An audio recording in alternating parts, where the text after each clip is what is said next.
thing is I'm really glad to hear that your Hampton Reserve project is such a success that the trains are sold out. And if it's that successful, maybe you want to even provide more service next year. We've also been using that as an example to New Jersey Transit and finally convinced them to run through service down to the Jersey Shore. And they're now starting to run through trains down to the Jersey Shore using their new ALP 45 locomotives, which can run as a diesel and also run off overhead electric wires. And that gives another opportunity for the Long Island Railroad and MTA, because now New Jersey Transit, with its new schedule, is bringing more of those dual-powered trains into Penn Station, and maybe something can be worked out with New Jersey Transit and Ronnie Hakem, who's familiar with the MTA, to see if maybe we can start provide more through service out to Long Island. I think it would be a great idea if trains from New Jersey could run through to Long Island and vice versa. It would kind of unify the system, and maybe it's even worth making a few trial runs and see how those trains would perform on the Long Island Railroad. New Jersey Transit is running them with their nice new multi-level cars, which the people really like, so it would be a good opportunity to see these and check out the design of those new cars. Thank you very much. Thank you, Arnon. Thank you very much for the article. I've looked at it. Michael is making a copy of it. We found it very informative and interesting. Thank you very much for it. Mr. Bowden? Morning. I'd like to talk about safety this morning, considering the incidents in Chappaqua a couple of weeks ago where a gate came down on a school bus, and of course the Amtrak incident. There are a number of rules that this railroad runs by that are no longer valid. They were written 50, 75 years ago for a different world. I asked last month about blowing the train horns, and I have my very good cane that should have the LED lights on crossing gates so that you can see them and get your attention. Somehow, it doesn't get done. I've asked the Suffolk County executive to meet with somebody. Didn't happen. You stay here and you come to these meetings and you discuss safety and you say, but the rules say. Well, at what point do you say the rules need to be updated, Pat? When do you say we have to make changes? Blowing the horn doesn't work because if you're out in East Hampton, there are 6 grade crossings, and you hear the horn blow 6 times, and you have no idea which one it's for. And besides, the police out there have told me that the people don't stop for traffic tickets for speeding because they can't hear the sirens. The cars are too soundproof, and the only reason they stop are because the red and blue lights get their attention. So reality is the world has changed. Long Island Railroad has not. I can't do it anymore. It's your turn. I'm leaving right after I walk away from this podium. I'm going to Albany to speak at the New York State Thruway Board meeting. They're working with me. I met with the chief engineer. I met with their chief traffic person. They're going for, do we agree on everything? No, but they're actively working to solve long-term problems. Quite similar to this. Cultural problems. We've always done it this way. Gentlemen of the board, lady of the board, Susan, it's your turn. Step up to the plate. If you don't do it, get off the board. We need people on this board who are going to make sure that there are changes and not accept the status quo, because the status quo ain't working. Thank you very much. Approval of minutes of the April 27th meeting. Is there a motion to approve? Second, all in favor? Pat, are there any changes to the work plan? No, no changes to the work plan. Okay, then why don't we go right into your report? Okay, thank you and good morning. Couple things I want to discuss today.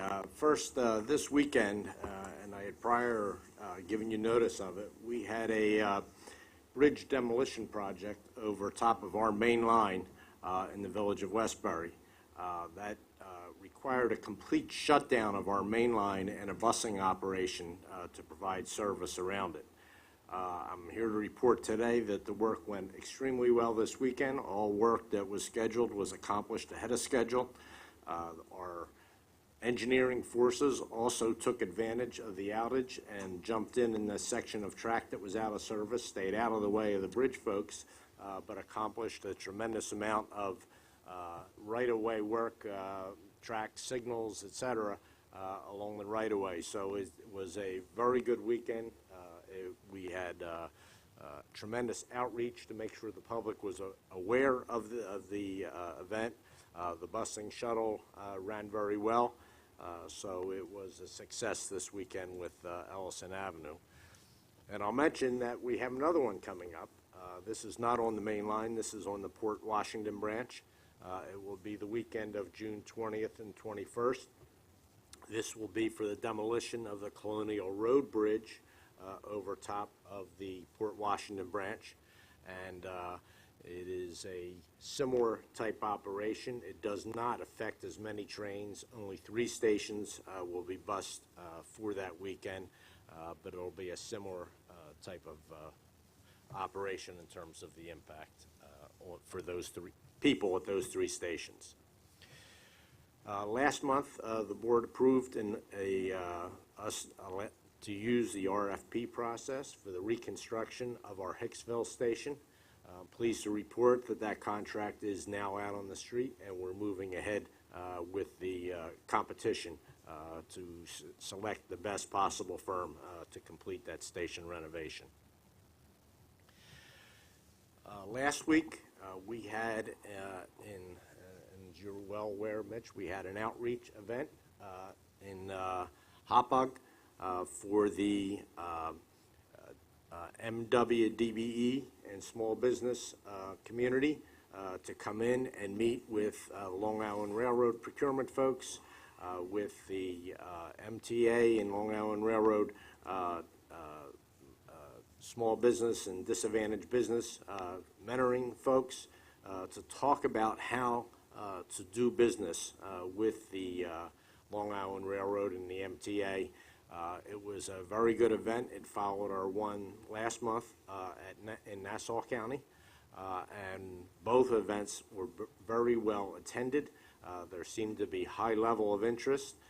There were lots of questions raised, and we spent a lot of time meeting with the small contracting and the minority and women contracting community to talk about what opportunities there were there, and also to try and tell them about the programs we have to help mentor them through the process, what ways we can help them to take advantage of opportunities we may have and broaden our subcontracting community. So it was a very good event. In both cases, we had the counties participate. So Nassau at the first event, and last week at Suffolk also participated. So we were able to get their word out to our contractors as well. So it was a very good event. The summer schedule started this past week, and one of the highlights is the beginning of our summer service. The Cannonball it kicks off on this Thursday and Friday event. I'm happy to report that as of last week, we had 94% of the reserve seating for the Cannonball sold out for the entire summer season. So we are getting great response to that. It continues to be a success. It was moved a couple years ago to Penn. It formerly ran out of Long Island City, or Hunters Point, I guess it was. But it is not now run out of Penn. It is very, very popular, and If the weather is there, I am sure we will have great ridership all summer long like we did last year. So it was a great event. We also have a number of summer packages that we work with various sports teams and tourist attractions that people go to, summer tourist attractions that are also very popular. So those attractions are on our website and available for discounted tickets that we work in conjunction with those businesses. So they've been very popular in the past, and we have a good program again this year. Final thing I want to mention, or not the final thing, before my final thing, which will be a little presentation I'll bring up here for you in a minute, I want to talk a little bit about ridership. We did have another good month of ridership. We continue to exceed last year's numbers, which is a good thing because last year was our third highest ridership of all time. So if we can continue this, we want to set a new record if possible. So ridership has been very good. And the last thing I want to talk about a little bit is Saturday we had a little race down in Baltimore, and in 3 weeks they're coming up here to Belmont. And we've been doing a lot of work in anticipation of another Triple Crown event taking place. And lo and behold, we got our wish, and we have a Triple Crown event taking place. And I want to show everybody a little bit of what we've done at Belmont Park. So Belmont Park is Saturday, June the 6th for the Belmont Stakes. We've worked very closely over the past years with the Racing Association to make some improvements there. And there you can see what our station platform looked like for last year's Belmont Stakes. A lot of little wooden platforms built on top of asphalt, a lot of stairs to climb. So it is operationally very much of a challenge. I've got the clicker. Let me move them. So you can see the crowds from last year's race. Those platforms were 8 cars long, presented quite a challenge to, that's delivering people. When all 30,000 of them wanted to go home at the end, it was a little more, a little more crowded than that. That's all day long, train after train. From 9:30 in the morning, we start moving people at the Belmont Stakes till 5 o'clock in the evening. So that's all day long. We see crowds like that being delivered to Belmont Park. So the effort we undertook was to construct new high-level platforms at the facility. We utilized the services of a third-party contractor to manufacture precast concrete columns, as you can see there, and slabs. Our crews fully built the platforms. We intended to start installing those concrete columns in the ground this winter. And the weather didn't cooperate with us, so we've been scurrying rather madly to get them all in place. There's 430 of those round pegs that we need to put in the ground, and we need to have holes dug for all of them. And then we have to put the 160 platform slabs on top of that. So we were very aggressive in trying to move forward with that. You can see some of the construction photos as we move forward. We completely reconfigured the track configuration in there to more efficiently move trains in and out, and I'll get into the train movement a little bit that we anticipate for this Belmont Stakes. But you can see the platforms and the track adjustments that our forces worked on in the last couple months. At the tail end of the tracks, the new platforms are 2 cars longer than the old, so we'll be able to move from an 8-car train to a 10-car train. So we'll move just in train loads. We'll be able to move 25% more people per train than we were able to last year. But we have also made them accessible. The old platforms were not accessible. I saw too many instances of people being carried up and down stairs as they arrived there. So you can see the back end of the platform there. We have built a ramp up to the platforms. and we're able to board handicap on that ramp and right onto the platforms. It's an aerial picture of the facility, and if you are not familiar with Belmont, I'll point out a couple things. In the top left-hand corner there, that's the racetrack. That's the home stretch turn coming in front of the grandstand. The round thing that you see in the middle of the top, we call that the rotunda, and people get off our platforms, go across this aerial bridge, past the rotunda, which is where we collect our tickets, and move right into the grandstand, directly into the grandstand, right on the home stretch. So you can't get any closer than our Belmont station in terms of delivering you to the racetrack. In fact, a few thousand people watched the Belmont Stakes last year from that pedestrian overhead bridge, trying to get a fast start to the train. So it is a rather exciting time. One of the things I'll point out there, you see discoloration on the roofing material for that overpass. That's some of the improvements Belmont Park undertook. They are putting a new roof and painting that structure out over our tracks. So it's been a great cooperative relationship that we've had with the Racing Association to try and get these improvements done and work cooperatively together. And they've been our partner very much in sharing some of this cost. Just another shot from a little bit different angle. You can see the two new concrete platforms. We have not yet removed all the old platforms, but they will not be used for this Belmont Stakes. At the back end there, you can see the pedestrian ramp that I talked about to get people. So we will not just board from the overhead pass, but we'll also be able to board from the ground level. And the importance of the ground level is that's the paddock area, where a lot of people picnic and don't go into the grandstands to actually watch the race. They stay outside. There's screens everywhere with the race, and there's facilities out there for them to picnic and have a good time.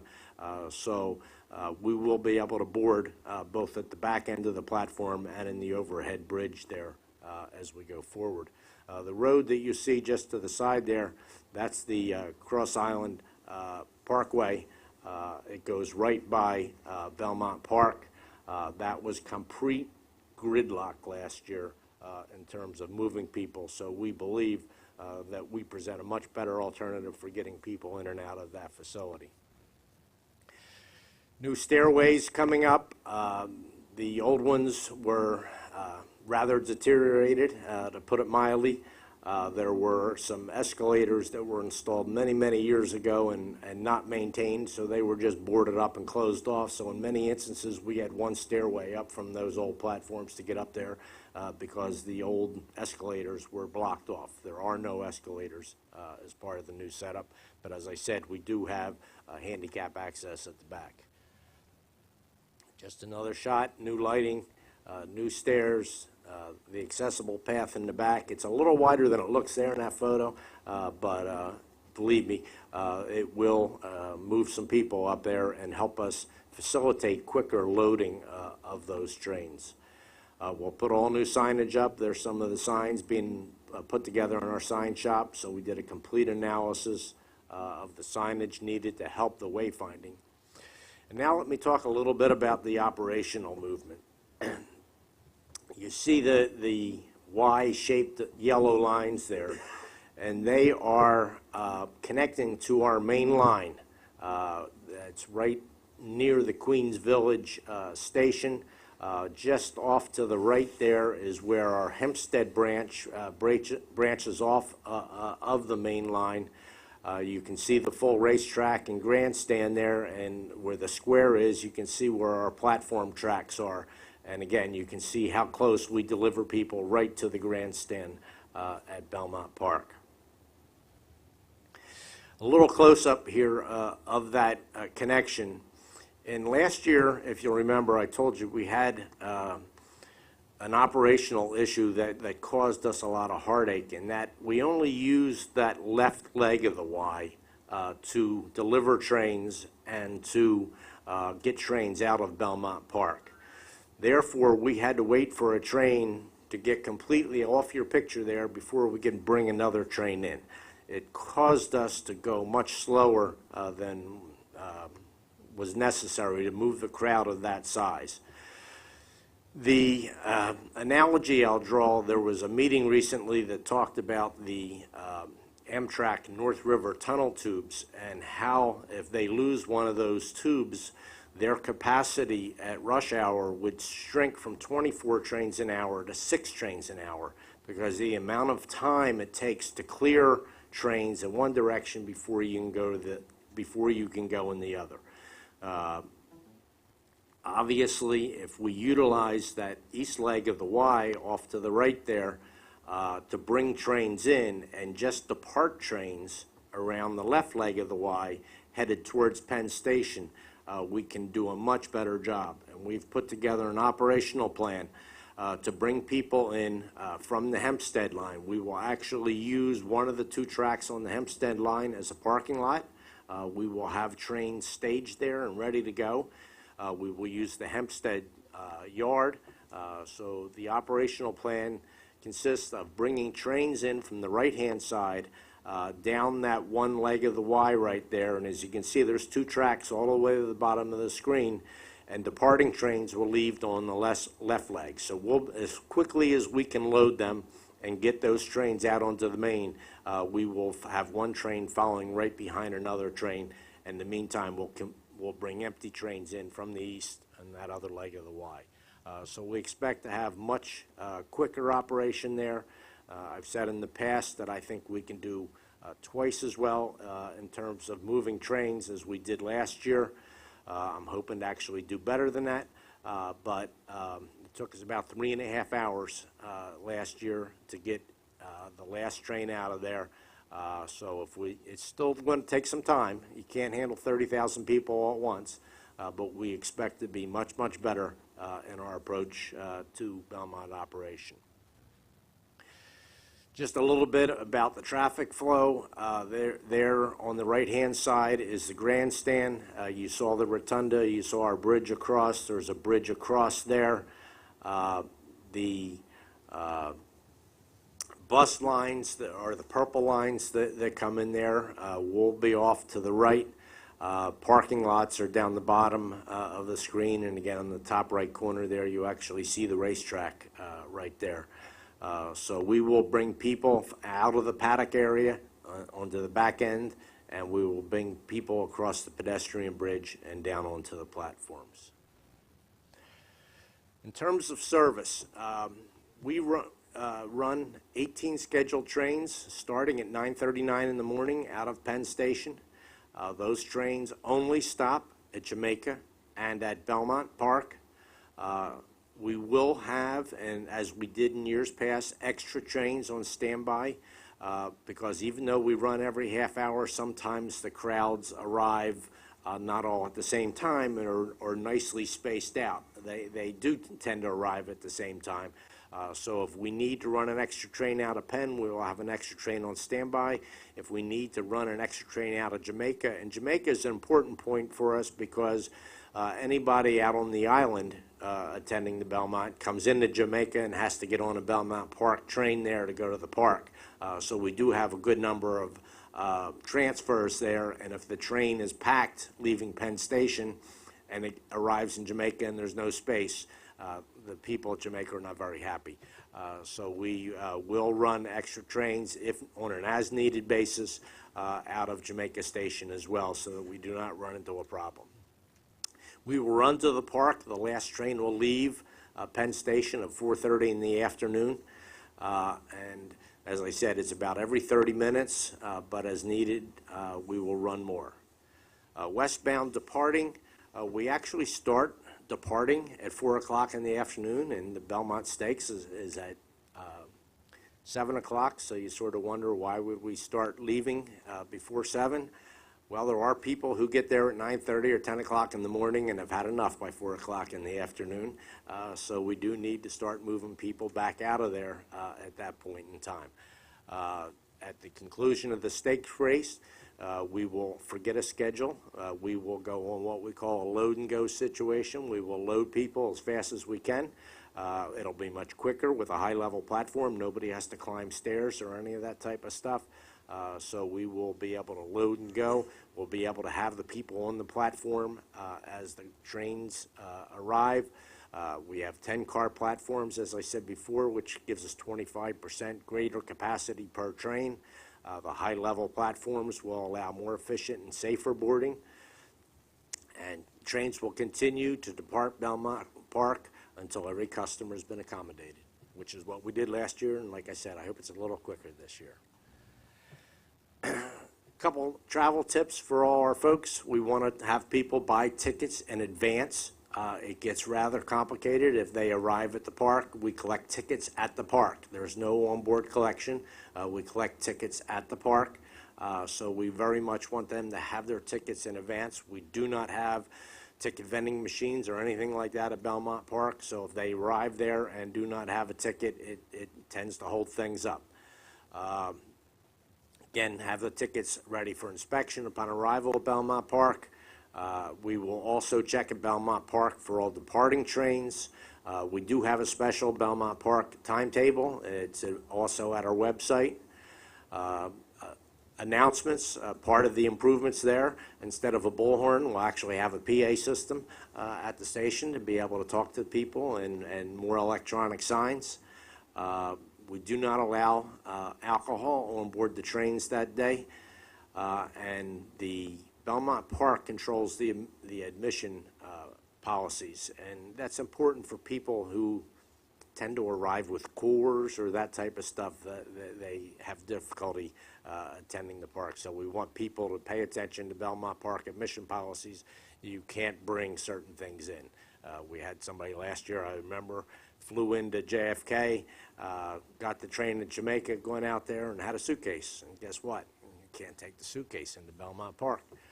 So we've worked, again, closely with the Racing Association to try to get the word out for all this stuff.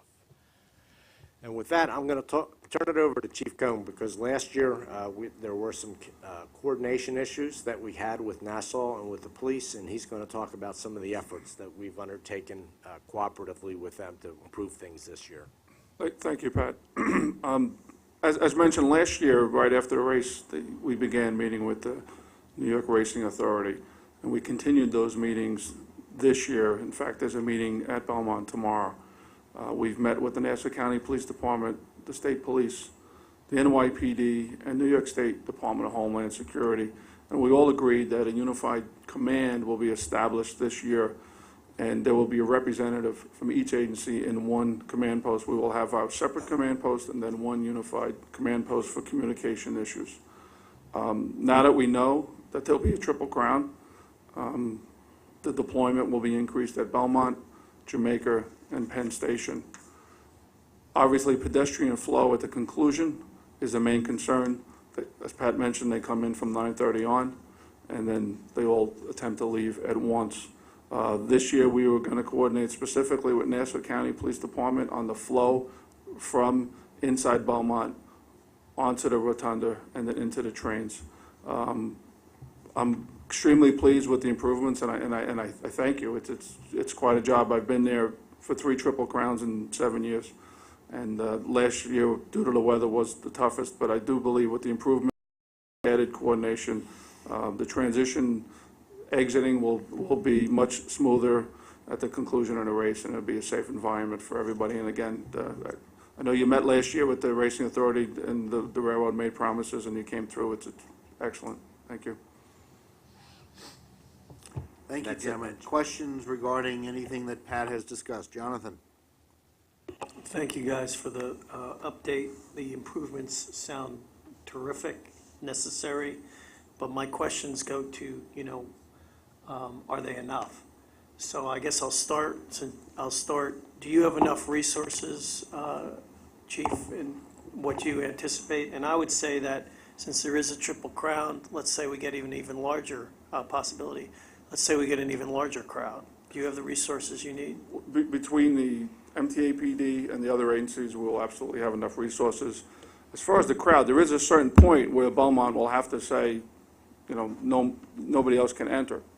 And I think they've already done that. Yeah. They've already indicated that they're gonna cut off admission at 90,000, which is at least 20,000 less than they had last year. Okay, so that brings up yet another possibility. How will people find that out?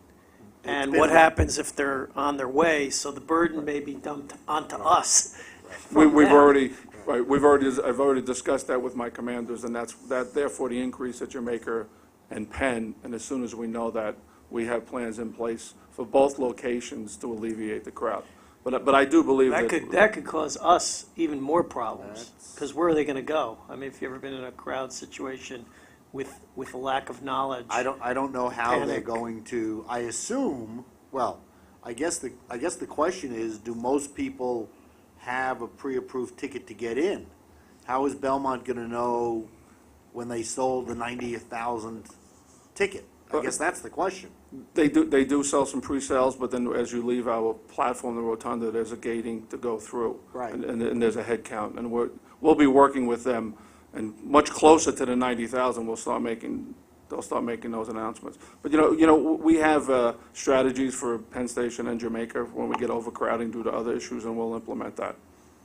Yeah, well, there are, as you're laying out, there are serious issues, particularly, I think they might be compounded for us if they're reaching close to the 90, because if you're in transit and if Right. you have plans with other people, there could be, a chance for a lot of Well, confusion what on a that- mass level. Jonathan, what that may cause is people going earlier than they might otherwise go to make sure that they get in.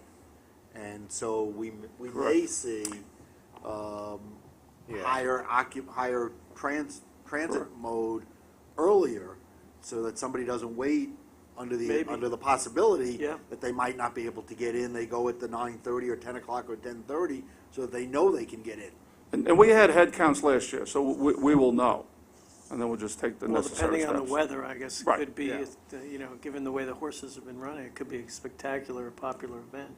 So the resources, just I'm curious, as part of the resources, are there portable toilet facilities, benches, and things to, again, depending on the weather, you could have serious crowds, heat, exhaustion. Well, inside the Bathroom facility, needs. there's bathroom facilities, and outside Belmont does supply, porta potties. Are there sufficient in number on the way up and through our Well, facility? on the rotunda itself, where you get off the train, we don't have facilities. It would be, that would create more of a hazard. It's than just an help. overhead bridge. Yeah, just an There- overhead there's- bridge where they exit the train or enter the train, and then they're into the track. Well, It's I'm not normally gonna not a staging micromanage- area for people. You guys are the experts together I mean, with. last year was an exception where they staged there because the stadium was so crowded that the last train basically stopped on the rotunda, watched the race, and then made a quick U-turn to get out. Well, Normally, you that's not guys the have- case. We'll clear it. All right, well, if you need resources, we want to provide them, and talk about safety. I mean, we know in advance there's going to be a large crowd, so they're going to need, depending on the weather, which is a big variable, they will need different things, and depending on the crowd, they will need different amenities. If we have a crowd on our trains similar to what we had last year, given the improvements, how do you think it'll run? I anticipate that we will run much, much better than last year, okay? That said, at 7 o'clock, when that race is over, there will be a mad rush for the train. And, at that point in time, part of the planning that we're continuing to refine as we get up to work, to race day, is the actual controlling and funneling of the crowd so we don't get people crushed or trampled on or pushed out of the way. It's one of the things the high-level platforms will help us with. Excuse me. Last year, we had to hold the people back away from the platforms. And the problem that caused is when a train arrived, and like I said, once you got the initial rush out of there, we had to wait to get trains in, and that wait was agonizing. But when people when the train did get in, it was like a mad rush to run to that train. And, there were a lot of younger generation that have been partying hard all day, and they're not exactly the kindest to some of the more infirm folks that were there trying to get to a train. So we'll be able to solve a lot of those problems with this new setup, that we can actually bring people right down onto the platform and have them there ready when the train comes in to just walk in the door. So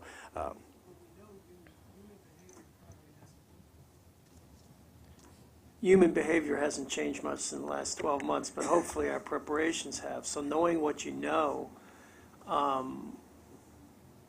do you feel that if the same crowd, will you have the problem under control? we've worked very closely amongst ourselves and with the Racing Association on the crowd control issue, and, funneling the people to the entrance and exit points, controlling the movements, as well as being able to have a PA system, to have electronic signage that we can convey information to them. Last year was a bullhorn, so it was not the easiest way to communicate with folks. We'll be much better prepared to keep them informed by the use of the electronic signs and the bullhorns, but we very much need to focus on funneling the people in a very controlled manner to the entry points. Yeah, well, My understanding also, Jonathan, is that after the race, what happened last year, my understanding is when the race ended, everybody left at the same time because the races were over and there was nothing else to do. This year, my understanding is the Racing Association has a concert yeah, after the race in the hope that people's leaving time will be dispersed as more and more people, as more and more people stay Yeah. for the concert. So at least that is another opportunity so that not all 30,000 people leave at once. You spread that out over a period of time. That's the goal. We can all hope it works. I would assume you're going to use the platform area and the staging area just like you do at Citi Field, where when enough people come down, you close off the platform so you can't get onto the platform. Once you know that everybody on the platform is going to get on the next train, leave everybody else up, and then when the next train comes, that train leaves out, the next group goes down. I assume that's going to be And the same that's context. what I mean by crowd control. We Okay. need to have various hold points throughout there, so we don't get a situation where the platform, Right. it's unsafe for people to be on there because everybody's pushing and shoving, and there's too many people down Right. there. So we very much need these hold points. We need to design them. We need to use channeling devices to funnel them to the hold points. And remember, in this, we got to collect tickets at the same time, so that's Right. that's well, we part need a of the system operation. we need a system that works. I mean, Absolutely, and believe me, there's many lessons learned, so.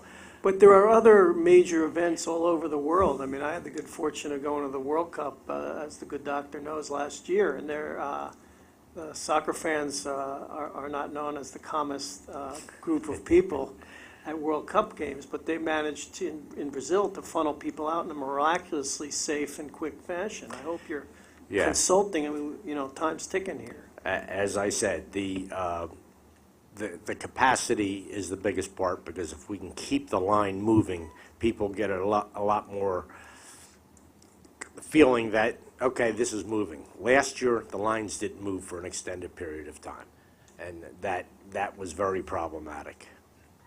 Chuck? Pat, to what extent is this station and this platform used throughout the year? During the racing season, we run trains there every day during the racing season to Belmont Park. We will only use one platform normally for the normal racing day. So it is the use of two platforms is basically used on Belmont Stakes Day, unless occasionally they have some other big events. So it's a single-purpose platform and station, is that right? Very much so, yes. How much are we spending for this single purpose? For the cost of the platform construction is a little over $4 million. And is NYRA contributing in any way?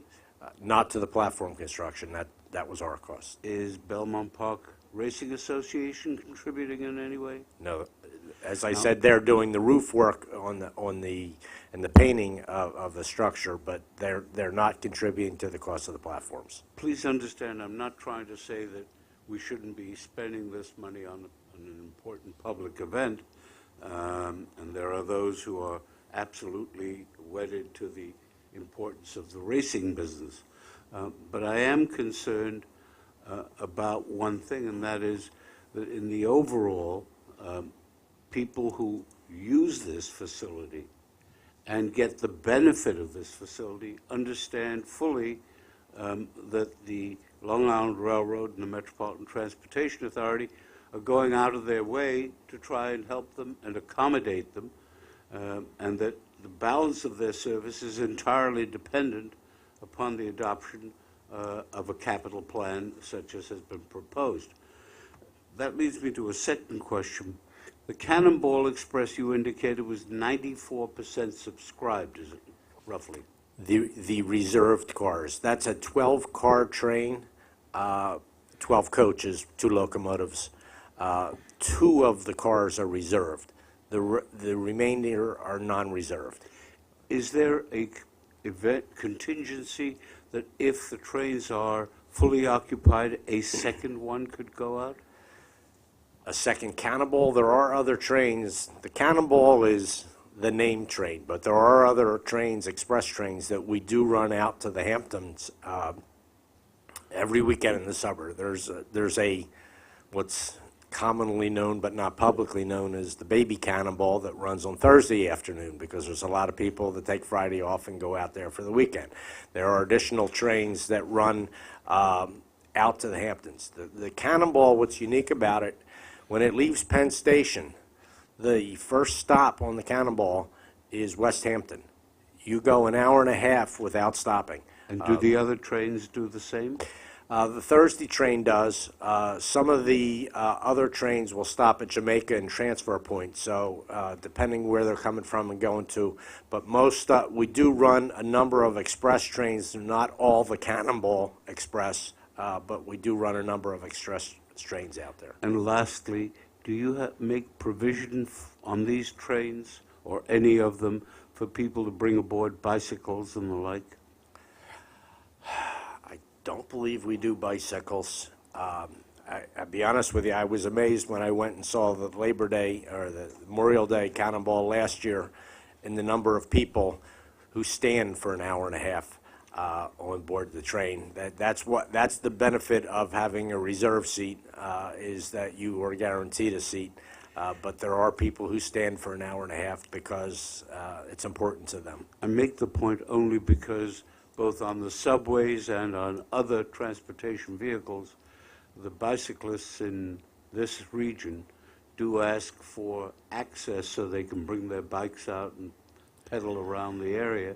And I wonder if you would take a look at that, whether it be for the Cannonball or any other train. Yeah, generally with bicycling, we allow it in a time that we think it can be safely moved. When there are capacity crowds, then you need to limit the bicycles. How do you publicize that? I believe it's in all of the timetables that we have information on when bikes can be used on board the system. Very good, thank you. Ira? Yeah, one question about the new configuration of Belmont and the operation you plan. What's the estimated throughput in people? You know, how many people per hour do you think you could get out of there? Well, as I said, I'm expecting we can more than double what we did last year. That's the hope and expectation. We moved 36,000 people into Belmont Park last year, and it took 3.5 hours to get them out of there. So I don't know what the math is, but we expect to do much better this year. Any other questions on Pat's report? Just before we end, I wanted to thank you and your procurement people on behalf of Commissioner Malloy and myself on the tremendous job they did at the Nassau and Suffolk procurement meetings. The hope is that these small companies and MBWB companies now take advantage of the opportunity of working with us in that regard.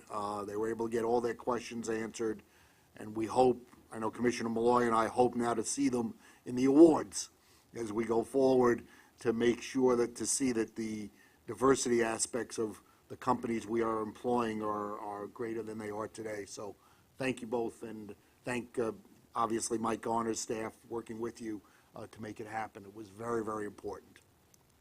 With that, MTA Capital Construction, Michael? Hey, good morning. The East Side Access Project, in Manhattan, we have, at this point, on the southern structure, we completed the concreting of the interior walls on the eastern cavern, and we expect to, in effect,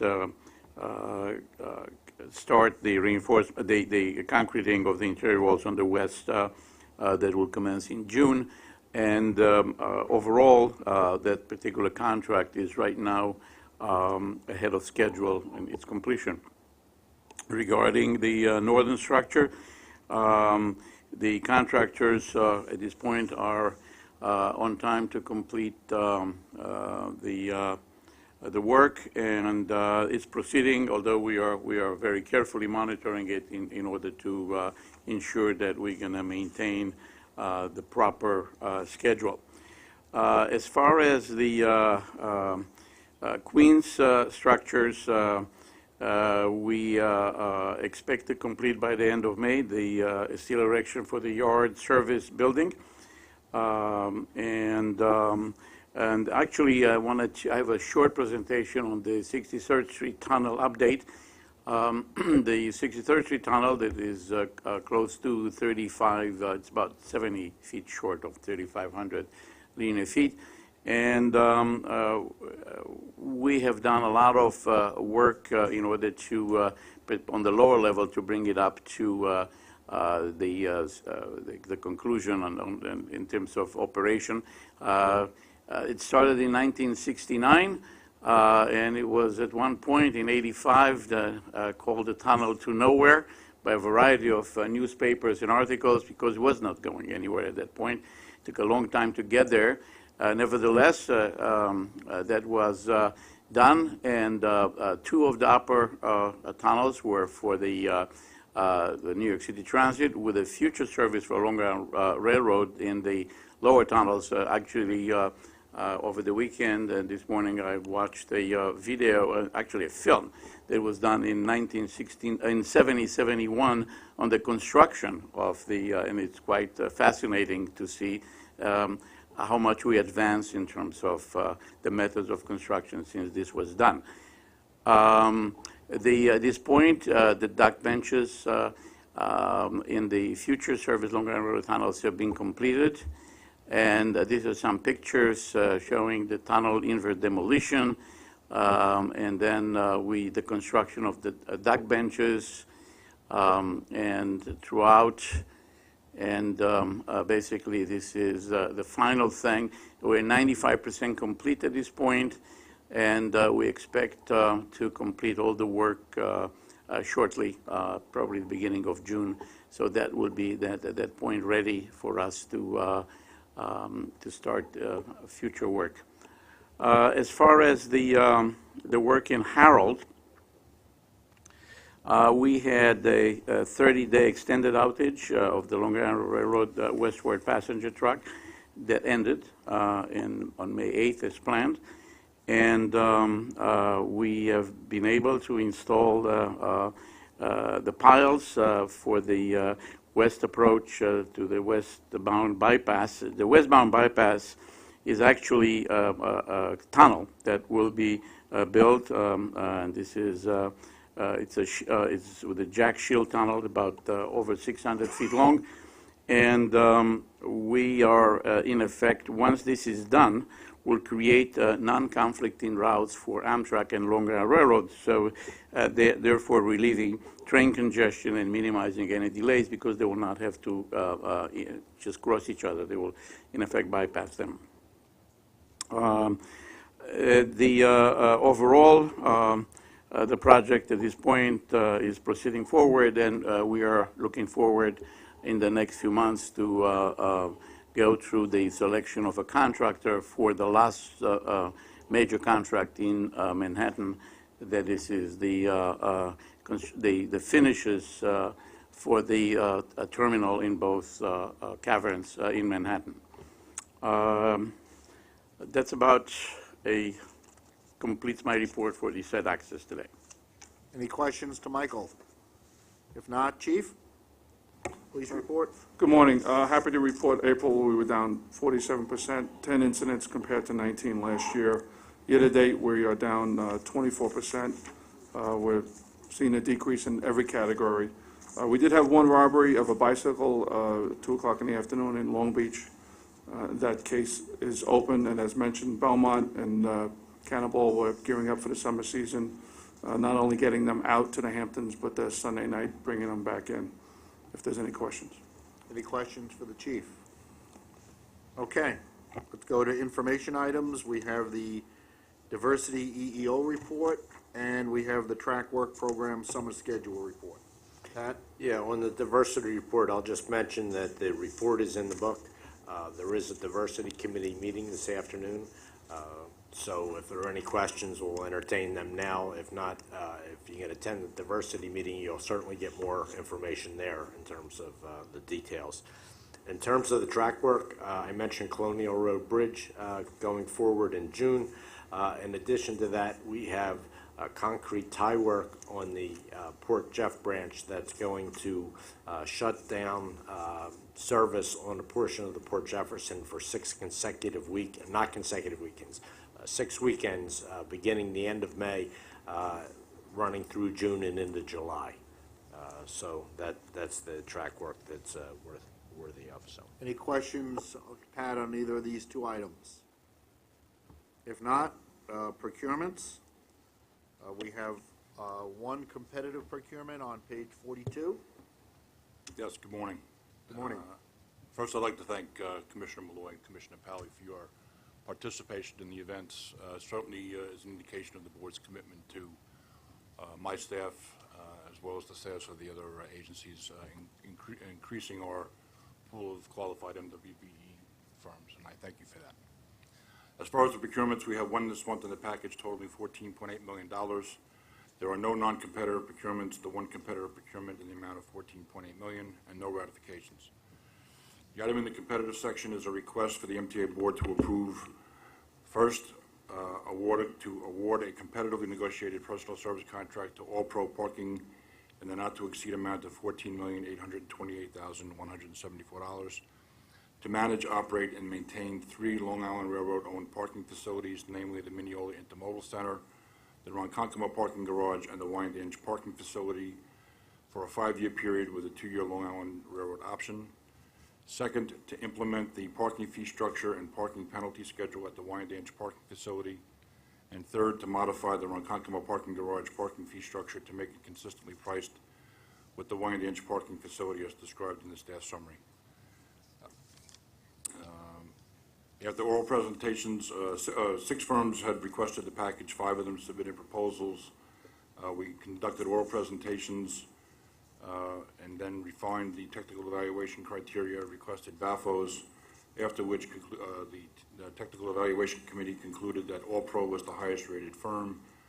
Further, after negotiations, All Pro's pricing was determined to be fair and reasonable. Procurement was advertised in the New York State Contract Reporter on July 3rd, 2014, the New York Post on January 10th, 2014, and the MTA website on January 25th, 2014. Long Island Railroad submits this procurement for your consideration and vote. Questions? Chuck first, and then Jonathan. What is the process by which parking violations would be enforced? The parking violations are handled by the operator and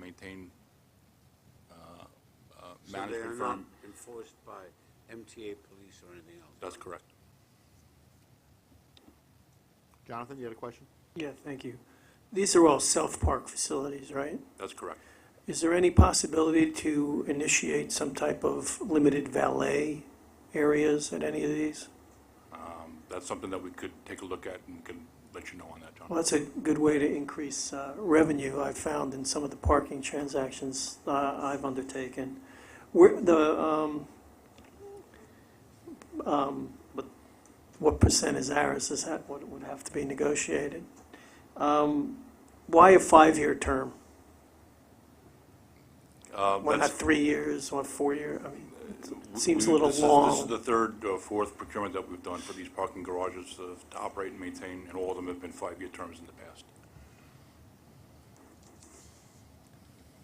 I'm not sure that's the best answer, but it's 5, if you had to do it all over, which I'm not suggesting we do, is 5 years the right amount of Well, time? I think that we've been successful with in the prior procurements, getting qualified vendors in there to manage the facilities for us. There's a number of things that they have to take. For example, in Wyandanch, new facility, the owner-operator, maintainer has to come in, establish the equipment that's going to be used for the fee collection, a host of things that they have to do, as well as maintain the other facilities, some of which are in need of some repair and some upgrades and some of the equipment that we're currently using. So those things do take time. Who's undertaking those repairs? That's our responsibility. It's a shared responsibility there. They advise us when there are certain repairs that need to be taken care of, and then we will either contract out to have those done, or they can contract out and then they'll be reimbursed. What about service and safety? The winning bidder, are there any issues in their past that came to light with respect to that? We fully vetted the proposed awardee for their background, history, and everything has been above board as far as we can tell. All right, thank you. In a number of parking facilities around the country, there has been the use of apps to pay for the parking privileges. Is there any utilization of that here? So, for example, in Miami, in the design district, all of the parking is done by apps. And White Plains, in the garages, it is done by an app, so the person doesn't have to run back and forth. Do we have any such facility here? Scott Howell is our director of parking.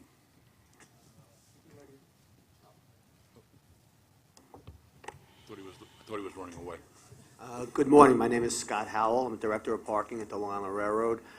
Yes, we have had numerous conversations with All Pro Parking, and they have indicated that they are looking to implement a pay-by-cell type system where people can pay by via their cell phone, and even potentially add more time to the spot if they know that they're running late. So we will be working with the operator to implement such a system going forward. Could you make that a requirement of the contract? I I don't believe it was a requirement in the RFP, but we will entertain the most economical, most efficient parking methodologies that we can. And will you entertain that system across the system of parking facilities provided by the Long Island Railroad? In other words, let's open it up to the 21st century. No, I agree. It's the way to go. As many of you may know, the railroad actually controls very, very little of the parking. Approximately 80% of all of our parking spaces system-wide are actually owned and operated by someone other than the railroad, mostly the local municipalities, who control, pricing. They control how the facilities are operated and maintained. Let's show the way. I agree. I think that's Can something I we rely can. on you folks to make a major effort to do that, please? Sure.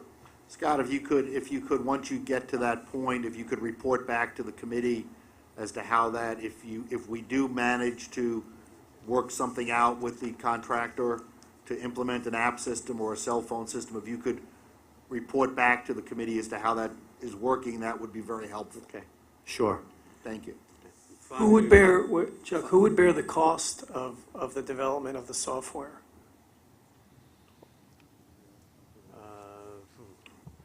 Well, I'm not sure exactly the details and who would develop that. I guess it would be done by the third-party operator. And there's, I think, even an outside, There are off-the-shelf products. for yeah, doing there's, it's not something that the railroad would necessarily develop. It would be done by the third-party operator. And we would, of course, coordinate with them in that endeavor, but it would be the third-party operator. They're off the shelf. You have them up in White Plains right now. May I ask, if I may? Go ahead. To follow up on Jonathan's point, would you please take a look at shorter terms with options so that people can compete prospectively? Any other questions on this matter? I move the item. Second? All in favor? Aye, opposed? Motion is approved. Capital construction. Good morning. Capital construction procurement package this month consists of one item. The item is located on page 51 in the committee book. There are no non-competitive or competitive items. There's one ratification.